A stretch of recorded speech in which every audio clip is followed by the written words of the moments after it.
Ես ողջունում եմ մեր բոլոր ռադիո լսողներին եւ ռադիո դիտողներին, դուք լսում կամ դիտում եք Գործարար ալիքը, իսկ եթերում Modus Vivendi հաղորդումն է։ Առաջին խոսափողի մոտ հաղորդման հեղինակ Արա Պապյանն է, իսկ երկրորդ խոսափողի մոտ ձեզ համար աշխատում եմ ես, Աթենիկ Զախարյանս։ Բարև ձեզ, պարոն Պապյան։ Բարև ձեզ։ Կուզեմ մեր զրույցը այսօրվա սկսենք Մարգարե անցակետի բացման մասին տեղեկություններից։ Բացվեց անցակետը դեպի Սիրիա մարդասիրական օգնություն տեղափոխելու համար եւ ինչն էր հետաքրքիր, այստեղ թուրք-ադրբեջանական հարաբերությունների զարգացումը, որովհետեւ բացումից անմիջապես հետո լուրեր տարածվեցին, որ Անկարան առանց Բաքվին տեղեկացնելու է անցակետը բացել եւ պատասխան դրան եկավ ինֆորմացիա, որ Բաքուն տեղյակ է եղել, բայց ամեն դեպքում այս իրադարձությունների ֆոնին ինչ որ լարվածություն նկատվեց թուրք-ադրբեջանական հարաբերություններում։ Դուք ինչ եք կարծում, իրոք կար լարվածություն, թե ինչ որ ցուցադրական բան պիտի ասեին աշխարհին։ Չէ, առանձնապես լարվածություն չկա, որտեղ իրենց ստրատեգիական շահերը համապատասխանում է։ Պարզապես սա Բաքվի Ադրբեջանի գործելավոճն է եւ շատ ճիշտ գործելավոճ է։ Իրենք որևէ բան, որը գնահատում են իրենց շահերի դեմ կարող է զարգանալ, ոչ թե ինքնին փաստը, բայց կարող է զարգանալ, իրենք հենց սաղմի մեջ խեղդում են։ Այսինքն եղածն ինչ է, բան չէ, որ ասում եք բացվել է, սա շատ հարաբերական է, չի բացվել։ Այսինքն թույլ է տրվել, որ մի քանի մեքենա անցնի։ Սենց բաներ մենք էլ ենք ունեցել։ Սա առաջի դեպքը չի։ Եղել են բան, սրանք մասնավոր դեպքեր են, բայց քանի որ մտահոգություն ունի Բաքուն, որ բա որ հանկարծ իսկապես էս ամբողջը զարգանում ունենա բան աստիճանաբար եւ այլն, իրենք բողոքում են, իրենք աղմուկ են հանում։ Մենք սա տեսել ենք նաեւ, օրինակ Եվրոպայում, երբ որ լրատվական մի բան է հաղորդում, գրում է բան, իրենք պաշտոնապես միշտ բողոքում էին դեսպանատները, կանչում էին, եթե անգամ պետք է լինում տվյալ երկրի դեսպանին Բաքվում, ինչ որ բողոքում էին, բան, որը աշխատում է։ Մարդիկ այդ նույն խմբագրությունը գլուխ չունի, թե լավ հաջորդ անգամ որ ինչ որ իրականություն էլ տպեն, իրականությունա դե ասում են ինչ գործ ունենք, այսինքն մի արեք, այսինքն մի հատ օրինակի համար լուսանկար պիտի կտպվել Լեռնային Ղարաբաղից, մի տպեք Բաքուն կբողոքի, ես կասեին կան, իրենք այդպես են։ Այդ առումով շատ հետևողական են։ Ես մի բարձ օրինակ բերեմ, ես Կանադայում իմ հրաժեշտի հարցազրույցի ժամանակ, երբ որ խոսում էի, ասել էի, որ դե այսպես շատ դիվանագիտական բան է ասել, չի ասել, որ Ղարաբաղը մերն է կամ էս այն, ես գնահատել եմ, որովհետև դրան չէր վերաբերում, եւ ասել էի, որ Ղարաբաղի տարածքը այս երկու կողմերն էլ համարում են, ասենք յուրաքանչյուրինը մենք մեր բան են, եւ դա որպես վիճելի տարածք էր բանը ներկայացրել լրագրողը, այսինքն անգամ հայկական չէր ներկայացրել, իրանք պաշտոնապես բողոքեցին, այսինքն եւ դա այսպես մեծ տպաքանակով հատուկ թեր չէր, այլ դիվանագիտական, այսինքն մի այսպես ժուրնալներ միայն դիվանագետների, ասած հետո իրենք այդպես են, դա պիտի դիտարկել այդ կողմից, որ կանխարգելիչ աղմուկ, այսպես ձևակերպենք, ինչ որ իրենք արեցին։ Իսկ եթե նայենք Թուրքիայի հենց երկրի ներսում կատարվող իրադարձություններին, որովհետև վերջին շրջանում մոլեգնում են ցույցերը կարծես թե, եւ վերջին շրջանի ամենամարդաշատ ցույցերից մեկն է սա թերևս Թուրքիայի, դուք ինչ եք կարծում, ինչ որ համաթուրքական, հակաերդողանական շարժման սա ի վերջո կվերաճի, թե կխեղդվի հենց բնում։ Պիտի նկատի ունենալ, որ Ստամբուլը եւ Ստամբուլի շատ թաղամասեր, ոչ ամբողջը, դրանք իրենց մտածողությամբ, ապրելակերպով Թուրքիա չեն։ Այսինքն այնտեղ կա օրինակի տարբերություն Բաքվի Ադրբեջանի, այնտեղ կան թաղամասեր, մարդկային մեծ անգամ զանգվածներ, այդ հսկայական 20 միլիոնից քաղաքի մեջ, ասենք 1 միլիոն մարդ կարող է 20-ից մեկը լից, 1 միլիոն արդեն թիվ, որոնք մտավորական են, եվրոպականացված են, շատ ավելի այլ արժեքներով են ապրում, բայց խնդիրն այն է,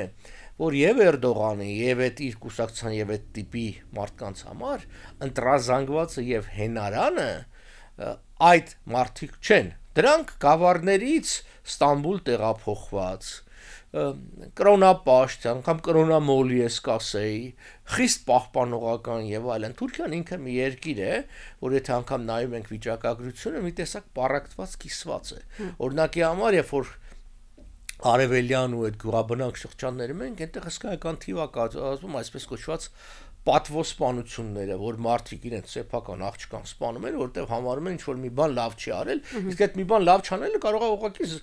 զրուցելա կողքի հարևանի տղայի հետ։ Եվ քանի որ դա համարում է շատ վատ, անգամ չուզենալով են դեպքեր եղել, որ սպանում են իրենց զավակին, որտեղ դա մեծ բիծա ընտանիքի վրա, ասած հետեւյալն է, որ այո, Թուրքիայում կան մարդիկ, որոնք բողոքում են, դա կարող է արվի, այստեղ շատ կարևոր է, որ բանակը ինչ դիրքորոշում կունենա։ Առաջ պարբերաբար բանակը շատ վճռորոշ դեր ուներ եւ 11 տարին մեկ այդ ձև պարբերականությամբ հեղաշրջումներ էին անում։ Վերջի հեղաշրջման փորձը բանակի հիշենք, դա 2016 թվականին էր, հուլիսի 17-ին, եւ որը ձախողվեց իդեպ ռուսների օգնությամբ։ Ռուսներն էին տեղեկացրեցին Էրդողանին եւ նա շեղեց ճանապարհը շուտ գավ այդ մահափորձը չստացվեց։ Գիտեք, հեղաշրջման համար շատ կարեւոր է, ինչպես ժամանակին օրինակ Ադոլֆ Հիտլերի դեմ մահափորձ էր, սկզբից այսպես ասած հեղաշրջումը լավ էր գնում, որովհետեւ հայտարարվեց, որ Հիտլերը սպանվել է եւ Հիտլերի կողմնակիցները թևաթափ եղային ու պատրաստ էին հանձնվելու, հետո պարզվեց, որ նույնն եղավ Էրդողանի հետ։ Սկզբի լուրն այն էր, որ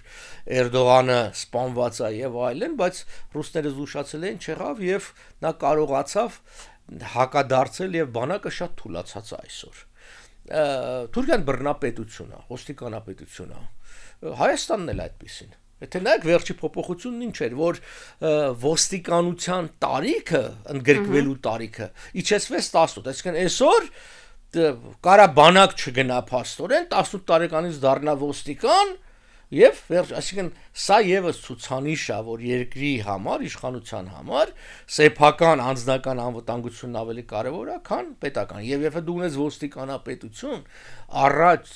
ուժային այլ աջակցության դու չես կարող հաղթահարել։ Սովետական մի ֆիլմ կար, դուք չեք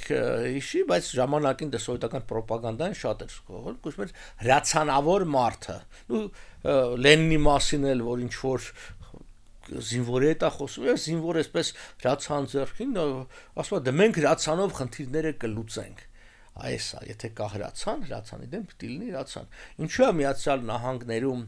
զենքի ազատ առևտուր, չնայած բոլոր այս երբեմն բացական երևույթների սպանություններ, կրակոցներ, գիտեք դպրոցներ, որովհետև իրանք ճիշտ են։ Իրենց մոտ մտածողություն հետեւյալն է.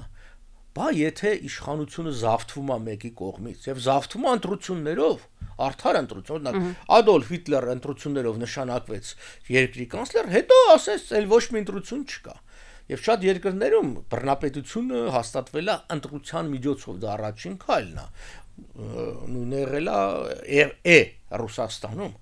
Պուտինը ընտրվել է, բայց հետո ինքը ստեղծել է մի վիճակ, որ այսօր ընտրությամբ այնտեղ իշխանություն չի փոխվի։ Ինչպես հավոք սրտի մենք Հայաստանում այդ ձև։ Այսինքն, երբ որ ունենք Թուրքիայի նման երկիր, որտեղ Էրդողանը ուժային մեթոդներով է խնդիրը լուծում, դա շատ լավ է, որ այդ բողոքի ցույցերը բաները կա, բայց ես չեմ կարծում, որ առանց ուժայինի երկու խնդիր պիտի լուծվի կամ երկուսից մեկը։ Մեկը պիտի զսպեն ուժայիններին, իսկ դա կարող անի դուրսը,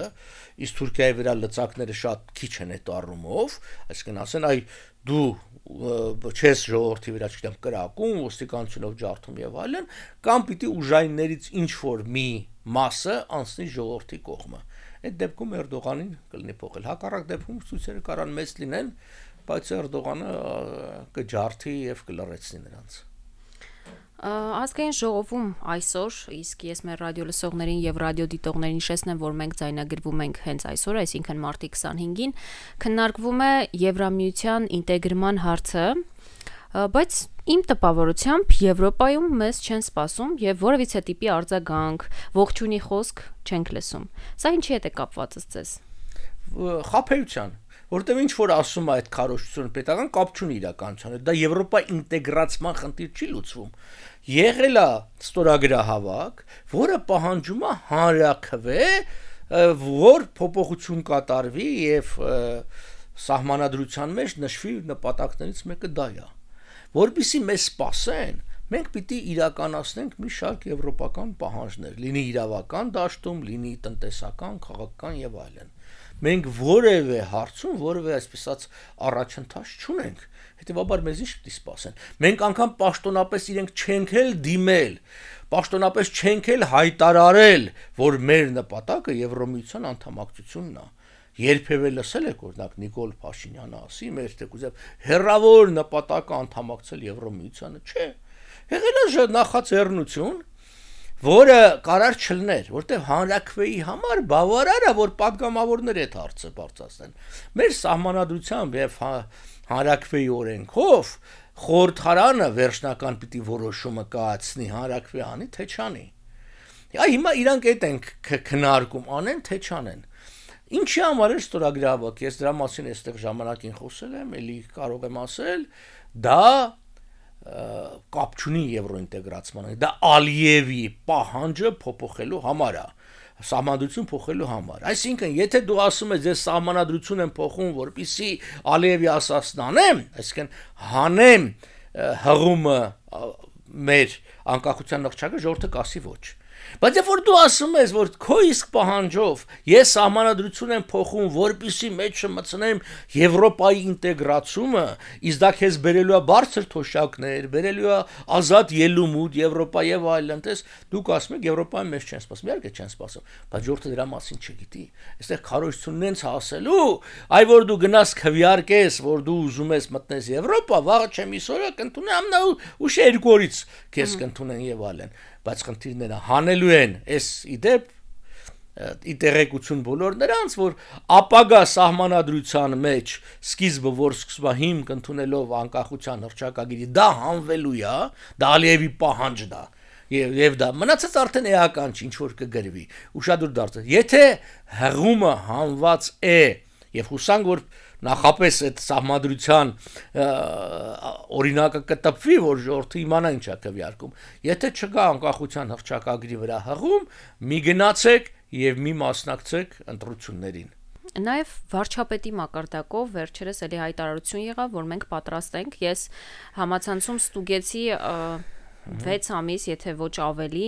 մենք հայտարարում ենք, որ մենք պատրաստ ենք ստորագրել պայմանագիրը, բայց Ադրբեջանի կողմից 0 արձագանք եւ կարծես գնդակը էլի Ադրբեջանի դաշտում է։ Ինչ եք կարծում, հաջորդ քայլը որն է լինելու այս։ 7 բան չնչեցրել են, սկսած այս Մինսկի խմբի լուծարումից, սահմանադրության փոփոխությունից, սահմանից տեղափոխի երրորդ երկրի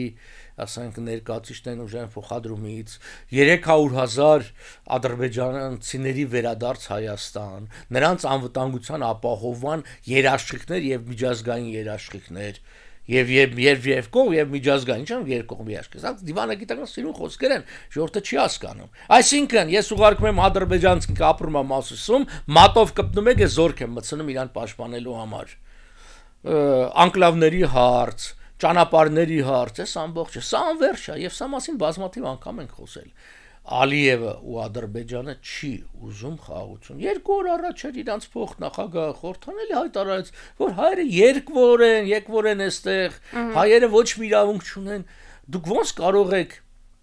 անգամ հույս ունենալ, որ կստորագրեք, ստորագրել կարա ձևական ինչ-որ մի բան անեն եւ դա կարանան հոգուտ Ալիևը դա կարող անի, որովհետեւ Փաշինյանը մնա իշխանության, որտեղ բայց իրականության մեջ խաղաղություն չի լինի, բայց բանն էլ խաղաղություն պետք չի։ Նիկոլ Փաշինյանը հասկանում է, որ դա չի լինելու։ Իրան ինչ է պետք, իրան թուղթ է պետք, որի վերնագրի մեջ լինի խաղաղություն բառը, որը ինքը կթափարի այսպես, ժողովուրդ կասի, ես խաղաղություն եմ ձեզ բերել, բոլոր սրանք սրիկաներ են, ում երեխեքի հաշվին են ուզում կռիվանեն, ձեր երեխեքի հաշվին են ուզում կռիվանեն, ես խաղաղություն եմ բերելու։ Էսա։ Այսինքն այս ամբողջ խաղի իմաստը Նիկոլ Փաշինյանի ընտրական պայքարի մասն է եւ միասին պասերով Ալիևի հետ խաղում են։ Ինքը խաղաղության բառը շարքելու է։ Անդրադառնանք նաև Իրան-Միացյալ Նահանգներ հարաբերություններին, մենք ունենք ժամանակ, ինչ կասեք, վերջին շրջանում ինչ-որ լարվածություն է նկատվում և Իրանն էլ հայտարարեց, որ Միացյալ Նահանգների հետ որևիցե բանակցության չի գնա։ Այս ինչի մասին է խոսում, նրա մասին, որ Միացյալ Նահանգները դարձյալ միայն իր շահով է առաջնորդվում, թե ինչ-որ այլ հարց կա։ Իրանից տարբեր արձագանքներ ա եղել։ այո, եղել է արձագանք, որ մենք, չգիտեմ, չենք զիջի եւ այլն, բայց միևնույն ժամանակ Իրանը սկսեց արդարանալ, որ ես որևէ կապ չունեմ Եմենի հութիների հետ, եւ իրանք ոնց ինձանից անկախաբար են գործում։ Դա նրանից հետո էր, երբ որ Միացյալ Նահանգները իմ կարծիքով անիմաստ, բայց այսպես հսկայական ծախսանելով կոտորեցին, ջարդեցին, փշրեցին։ Այսօր ինչ է գնում։ Երբ որ դուք ուզում եք մեծ կաղնին տապալել, դուք գնում եք սկսում եք կտրել այդ կաղնու արմատները, պիտի նախ թուլացնես։ Որն է Իրանի տարածաշրջանային արմատները, որ ինքը ուժեղ չէ։ Մեկը Սիրիայում էր իր դիրքերը, այսօր չկա։ Մյուսը Հեզբոլլահն է Լիբանանում եւ այլն, էլի չկա։ Հեզբոլլահի բոլոր ղեկավարներին հրյաները կոտորել են ու կոտորում են։ Մյուսը Եմենն էր։ Այս երրորդ այսպես արմատը կտրվեց։ Հիմա դե Ադրբեջանի մասին չեմ խոսում, որ դա արդեն թշնամական գրեթե հարաբերություններն են Իրանի հետ։ Դա արդեն Իսրայելի, ասենք, խաղի մասն է եւ այլն։ Եթե Իրանի բասիջները կամ այդ քսիր կոչեցալի հրամանատարն է սկսում արդարանալ, որ մեր մատը խառը չի, նշում որ իրանք լավ են հասկանում ինչա կատարվում։ Թրամփը կարծեմ 2 ամիս ժամանակ է տվել Իրանին, եւ ես վստահ եմ 2 ամսվա ընթացքում Իրանի դիրքը շատ փափկելու է։ Առավել եւս մենք նկատում ենք, որ Իրանի ներսում եւս դժգոհություն կա։ Առաջին անգամ, գոնես այդպես եմ հիշում, Նորուզի տոնակատարությունների ժամանակ իրենք, այսինքն Նորուզը դա շիա իսլամի, այսպես կրոն այսօր կրոն չէ, արարողություն անցալվում, տոն անցալվում, բայց իրականությունը նախա իսլամական բան է, ինչ որ նաև մեր մոտ կա պահպանված։ Մեր մոտ այդ նույն տրնդեզը, որը տյառընթառաջ բան քրիստոնեության հետ են կապ, բայց հասկանում ենք, էլի, եթե կրակ է, եթե կրակի վրայով թռնել է բանը, այդ կրակապաշտությունից է գալիս։ Ինչքան ուզում ասի, իրանց մոտ էլ այդ ամբողջ կա, որտեվ մենք ու իրանք այդ շրջանում նախաքրիստոնեական, նախաիսլամական ընդհանուր շատ բաներ են ունեցել, հավատալիքներ, կարճ ասած 100,000-ավոր մարդիկ գնացին բանը, այն Կյուրոսի կամ Աքեմենյանների գերեզմանը եւ այնտեղ բացականչեցին տարբեր կարգախոսներ Ռեզա Փեհլևու մասին եւ այսինքն քանի որ Իրանում չկա եւ սա Իրանի միջալոց սխալներից մեկն էր, այսինքն ինքը քանի որ ի տարբերություն Հայաստանի չունի կառավարվող ընդդիմություն գոնե, որը ժողովրդին շեղի, այսինքն ժողովուրդը չունի ալերընտանք, այսինքն լավ ինքը չի ուզում էս ներկա իշխանություններին, կրոնավորներին, այսպես ասենք, բայց ներսում էլ չկա ինչ որ մեկը դրա համար նայում են դուրս, դրսում ով կա, դրսում բնականաբար շահի կամ արքայազնա որ բանը եւ նրա անունն են բացականչում եւ այլն թեև ես վստահ եմ որ շատերը կողմ չեն միապետության վերականգնմանը բայց գոնե դա միավորող անձ է հետեւաբար Իրանը պիտի նաեւ հիշեցնեմ ձեզ որ կորոնական ոստիկանության դերակատարությունը փոքրացավ այնտեղ օրենսդրական փոփոխություններ եղավ արդեն կանայք կարող են իրենց ասենք ականջները ցուցադրել եւ այլն բան ասենք դա չի համարվում ասենք ինչ որ անպարկեշտ ինչ որ բան այդ կա մեղմանա այստեղ ես կարծում եմ նաեւ դեմոգրաֆիկ խնդիր կա Իրանի բնակչությունը կրկնապատկվել այս վերջի 30 տարվա ընթացքում էլ իրենք 80 միլիոն են շայժամնակ 35 միլիոն էին երիտասարդության թիվը շատ մեծ է եւ երիտասարդությունը չի ուզում ապրի այնպես ինչպես ուզում են 80 տարեկան ծերունիները որոնք իրենց բաները հագնում են, չգիտեմ, այդ փաթոսները փաթաթում են, Ղուրան են կարդում եւ այլն։ Երիտասարդություն ուզում է լավ երաժշտություն լսի, չգիտեմ, ապրի, սիրի, թեկուզև սեքս ունենա եւ այլն։ Գիտեք, Լև Տոլստոյը երիտասարդության տարիներին թունդ պլեյբոյ էր։ Հետո երբ որ դարավ 70 տարեկան, բնականաբար սկսեց արդեն ավելի ինչ որ այլ բաների մաս, 70 տարեկանում ուրիշ բանի մասն ես մտածում, 17-27-ում ուրիշ բանի։ Հիմա, քանի որ դեմոգրաֆիկ առումով Իրանը շատ երիտասարդ երկիր է, դա անտեսել չի լինի։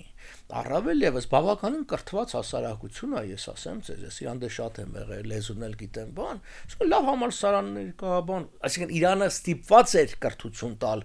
իր սերունդներին, որովհետեւ ինքը ստիպված պիտի շատ բաներ ինքը ստեղծեր, որտեղ դրսից չէր կարող ներմուծել, այո, դա շատ աշխարհի բարձրակների շարքում չի, բայց տանելի մակարդակով ամեն ինչ էլ արտադրում են, ինչ որտեղ մինի սովետական միություն, ամեն ինչ էլ կա, բանի պետք չի, շատ որակով, բայց կա տեխնիկական մտավորականություն, բան, որոնք բան, հետո կա, չմոռանանք, այս տարում կա ինտերնետ, այս տարում կան նույնը սմարթֆոնները, բաները, ինչքան էլ ուզում ես փակ դնես, ես լիքը ընկերներ ունեմ, որոնք, ասենք, Facebook-ում են, իրանցի են, բայց Facebook-ում են, որովհետև VPN-ով շրջանցում են, ես առաջի անգամ 90-ականներին, որ Թեհրան գնացի, լավ հիշում եմ, 91 էր բան, նոր ենք անկախացել, տների վրա այսպես ինչ-որ քառակուսի մեծ ինչ-որ ակղեր է, էլի, սենց կամ տնակներ է փոքր, ասում եմ, այս ինչ է, այս աղոնիկների բներ են, այդ սա ղուժբասը, չէ, ասեցին բան է, արբանյակային անտենա, էլի, satellite, Այդանով փակել են, որ իբրտե չտենան, դե տարբեր, բայց ասում եմ, որ դու գիտես, բոլորն էլ հասպա, բոլորն էլ գիտեն, բայց ձև են անում, որ իբրտե չգիտեն, հասկանում ես, սա այս վիճակն է, հիմա փոխվել այն ժամանակ միակ այսպես աղբյուր է այդ արբանյակային հեռուստատեսություններ, հիմա ինտերնետը տվել բոլորին անցել է, հատկապես երբ որ այս Էլոն Մասկի արբանյակները արդեն ամբողջ տարածաշրջաններ, ասենք դու provider-ի պետք չունես տեղական, որի միջոցով իրանք վերահսկեն եւ ասենք արգելքներ դնեն որոշ սայթերի վրա, վերևից ինտերնետը կա եւ բանը։ Ասած է նա, որ մեզ համար շատ ձեռնատու է Իրանում փոփոխություն եւ Իրան-Միացյալ Նահանգներ հարաբերությունների բարելավումը։